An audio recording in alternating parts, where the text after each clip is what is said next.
আসসালামু আলাইকুম রহমতুল্লাহ বরাকাতুহু। শতগণ, আজ ঈদুল ফিতর, আপনারা সকলেই আনন্দ উপভোগ করুন। যা আমি আপনাদের শুভেচ্ছায় অভিনন্দন জানাই। তাকাব্বালাল্লাহু মিন্না ওয়া মিনকুম।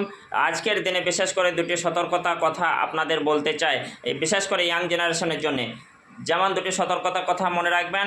এক নাম্বার হচ্ছে, যারা এখানে ওখানে বেড়াতে যায়, খুশি মানাতে গিয়ে গাড়ি দ্রুত গতিতে চালায়, তো আপনাদের বলে রাখবো, আপনাদের ইয়াং ছেলেদের যারা গাড়ি ঘোড়া এখানে ওখানে রাস্তাঘাটে চালাবেন, লিমিটের মধ্যে কন্ট্রোল রেখে সতর্কতা অবলম্বনের সাথে স্লোভাবে চালাবেন। দ্বিতীয় কথা, আজকের দিনে খুশি মানাতে গিয়ে এত বেশি পরিমাণে তারা খুশি মানায় যে তারা বিড়ি, সিগারেট ইত্যাদি ইত্যাদি যত রকম নেশাদার দ্রব্য আছে তারা আমা খেতে থাকে, পান করতে থাকে। তো আমি বলে রাখবো যে না, আজকে থেকে যেমন রমজান মাসে টোটালি বন্ধ রেখেছিলেন সমস্ত রকম নেশাদার দ্রব্য জিনিস, আজকে থেকে আপনারা একেবারে আপনার জীবনভর সেই নেশাদার দ্রব্য জিনিস বন্ধ রেখে দেন এবং সকলকে শুভেচ্ছা বিনিময় করে একের ওপরে মেল মহব্বত ভালোবাসা বজায় রেখে খুশি মানান।